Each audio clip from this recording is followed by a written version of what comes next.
Hi everyone, my name is Carla Mauricio and I am Communications Officer at the Coast Association. Today we will have our first online conversation with two experts on conspiracy theories. We are delighted to have with us Professor Peter Knight and Professor Michael Butzer, who are both professors of American Studies, and they are also the chair and the vice chair of a cost action on conspiracy theories.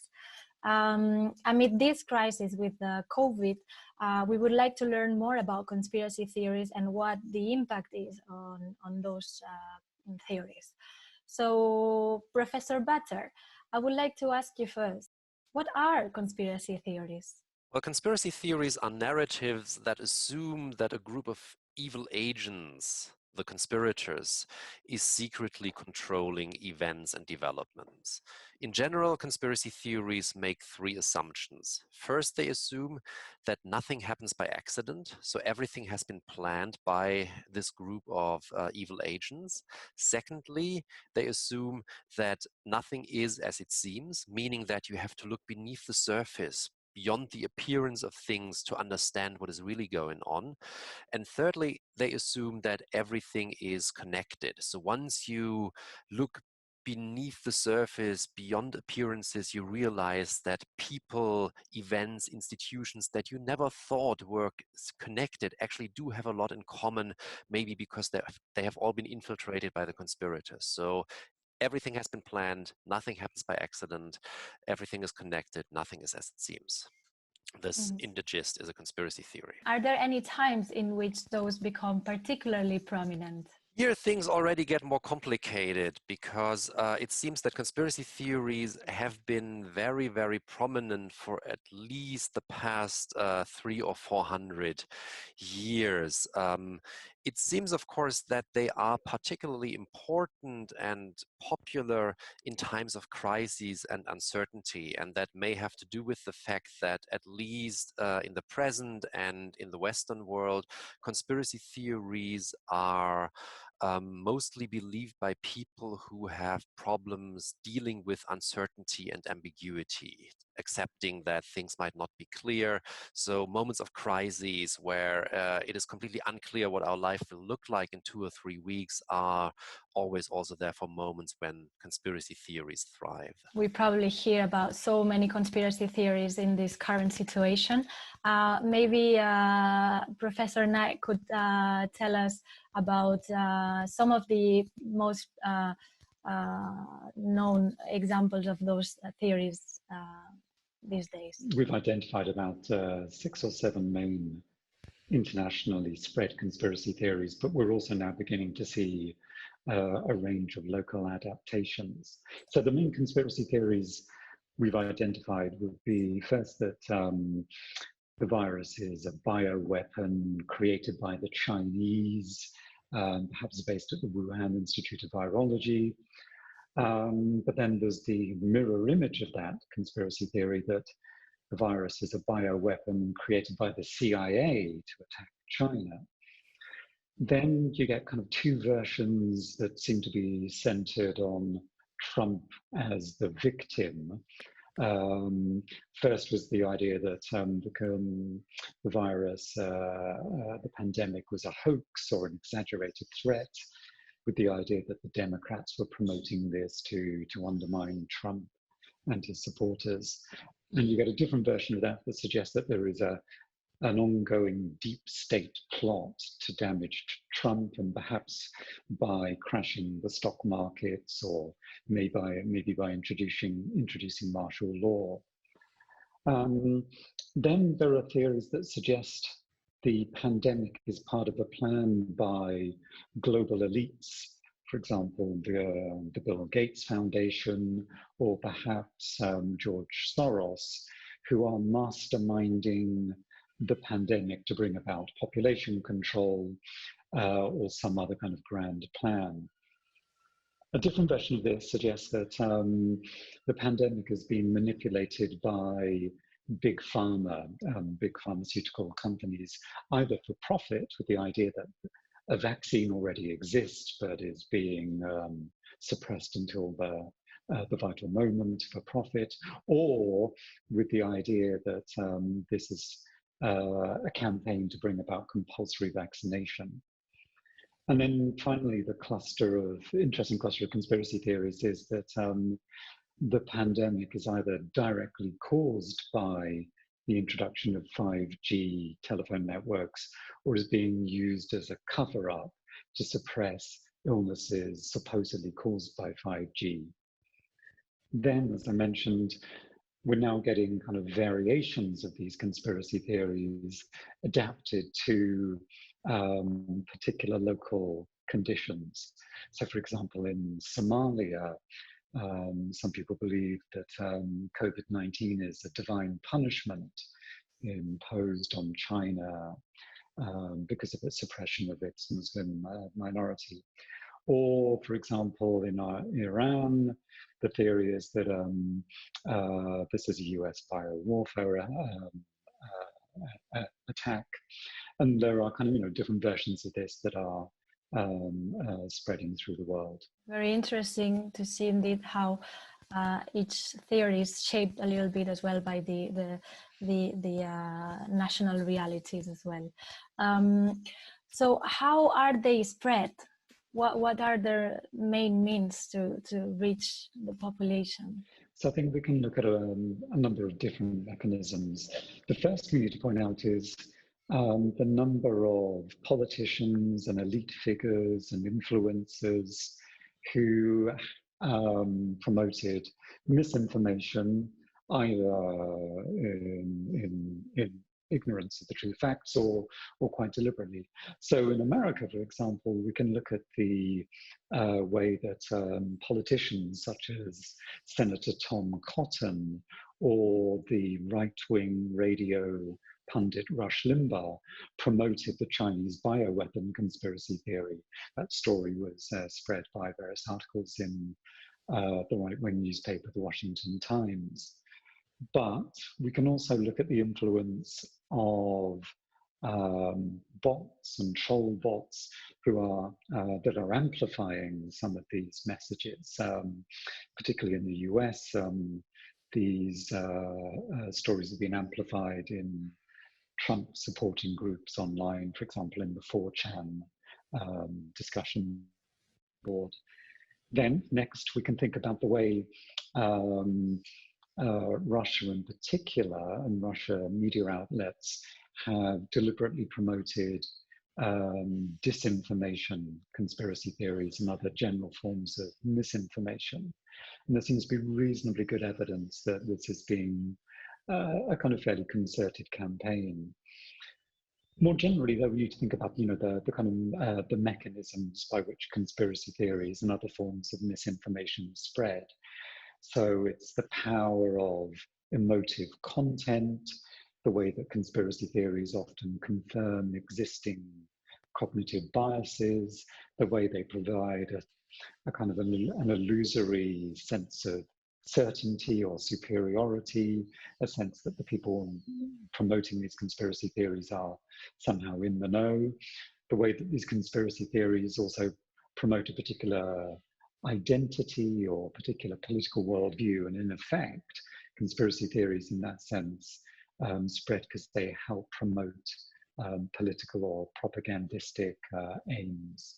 What is the impact of those theories in society, but also in this current crisis? It's very difficult to answer this in a general fashion because it very often, I think, really depends on the national context and also on the specific variations of the conspiracy theories. But of course, the impact is mostly negative. So maybe on a general level, one could say that conspiracy theories can be problematic in three different ways. We have conspiracy theories that are problematic and dangerous because they lead to radicalization and also to violence, because people think that the population of Europe is being replaced with a Muslim one by a staged wave of migration, and therefore they decide to pick up arms and fight against this great exchange.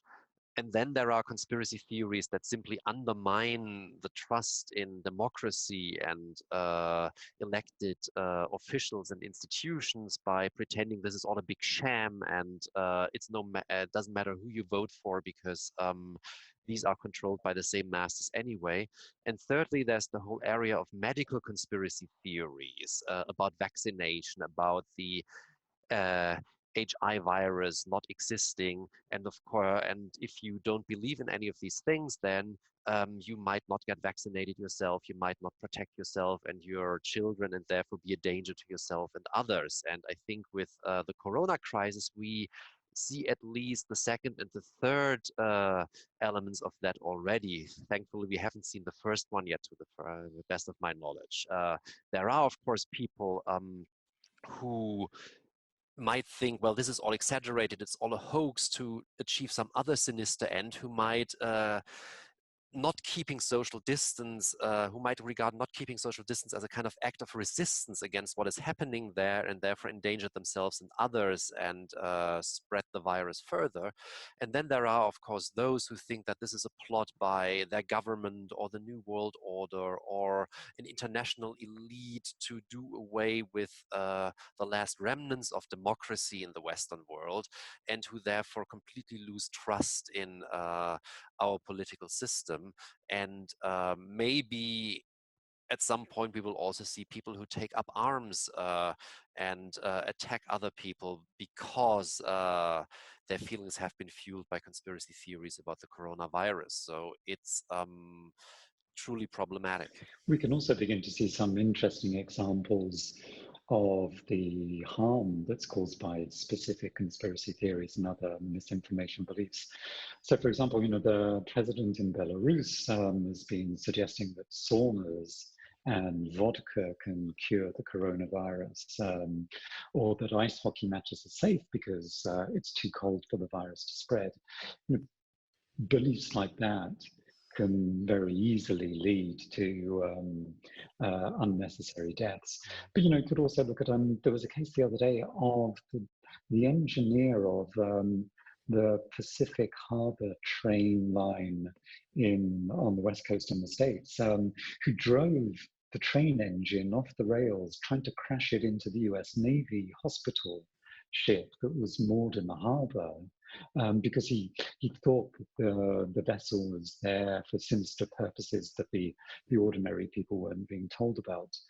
Or you could look at stories that have been circulating that alcohol can help cure or prevent coronavirus. That's and not that's true. led to you trying your best to prove that it is. But it's led to episodes of mass methanol poisoning, kind of homebrewed alcohol in Iran and Turkey. But I think, we would also need to point to the fact that Trump delayed federal action in the US because he seemed to believe the idea that the conspiracy, that the coronavirus was a hoax or an exaggerated threat being promoted for political reasons by the Democrats. That view has, clearly caused great harm in the US. So although it's not necessarily directly and obviously tied to a conspiracy theory, I think we can see that Trump's worldview is very much conditioned by this conspiratorial mindset that sees things in terms of hoaxes and cover-ups in the sense that you can't trust the official version of events. And I think that that's led to considerable problems, particularly in the US. Absolutely.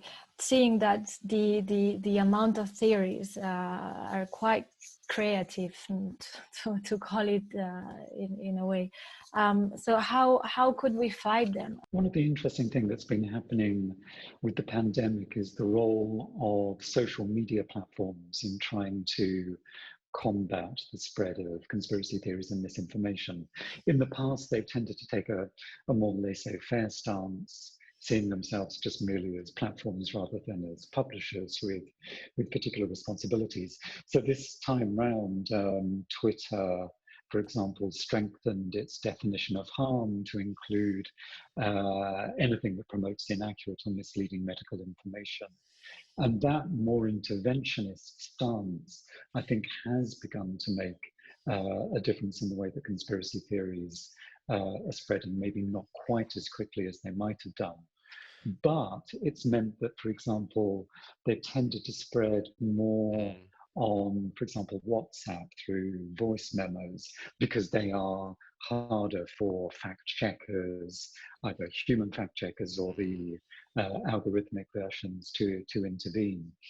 So we're seeing one way that the spread of disinformation is being countered by social media platforms, not necessarily that effectively, but certainly more so than they've managed to do in the past. And at least in Germany, you can also see that conspiracy theorists are trying to work around the social media platforms, policing the content by resorting to a very old technique, and that is that of just asking questions. So if you look at the major outlets in Germany, those that might, for example, produce a daily podcast that is then put up on YouTube.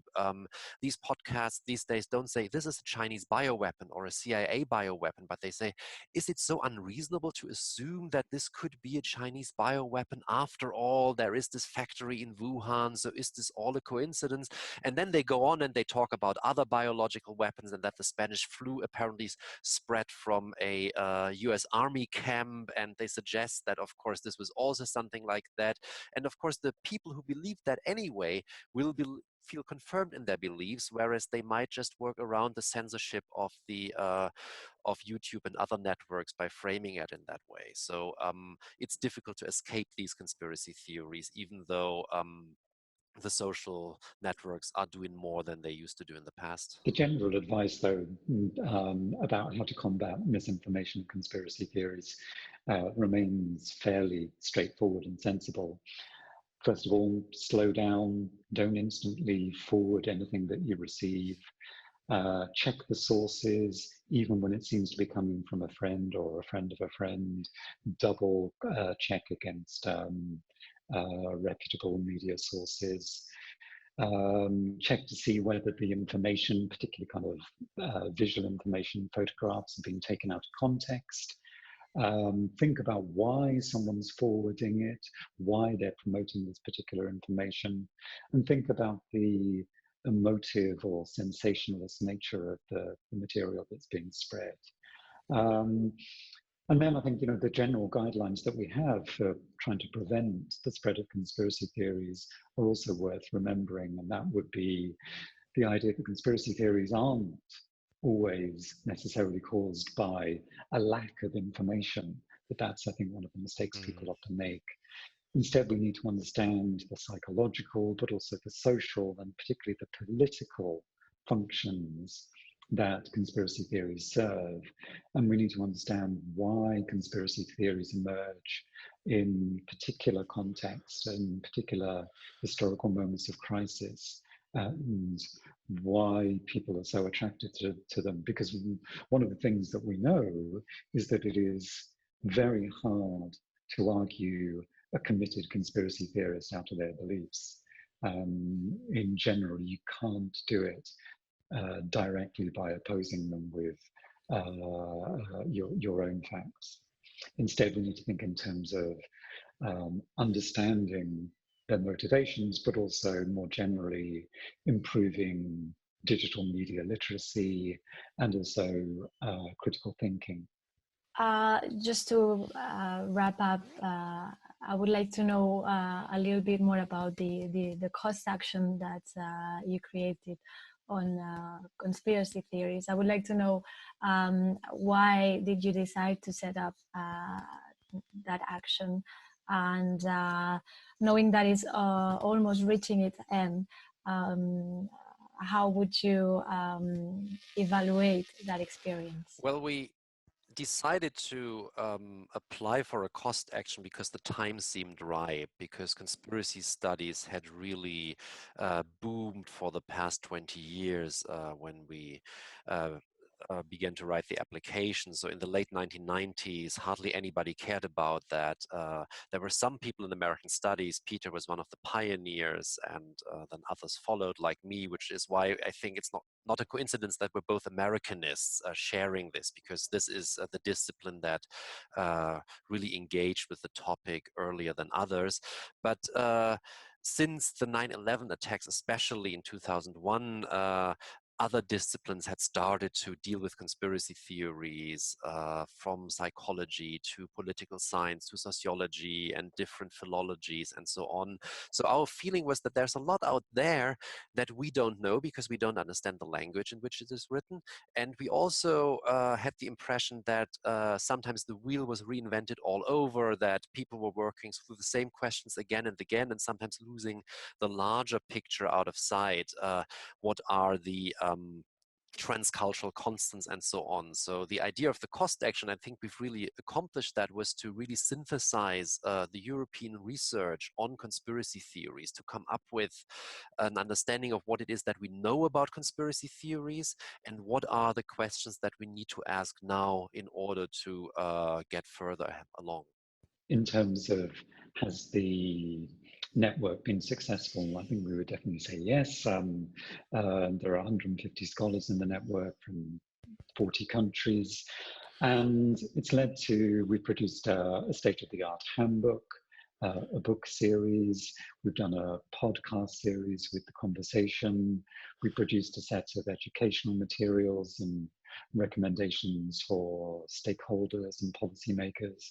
And also it's enabled the kinds of connections and that make new research projects far easier. So I've just been today putting together a new grant application on conspiracy theories about the coronavirus pandemic, and precisely because we do have all of the connections in place, people working on different national traditions, people with different disciplinary strengths, we're able to put together a team very quickly to research something like conspiracy theories about the current pandemic.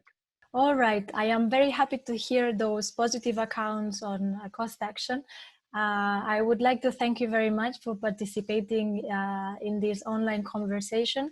It's been very, very interesting to hear your insights on conspiracy theories and the impact that it has on crises such as the one we are facing.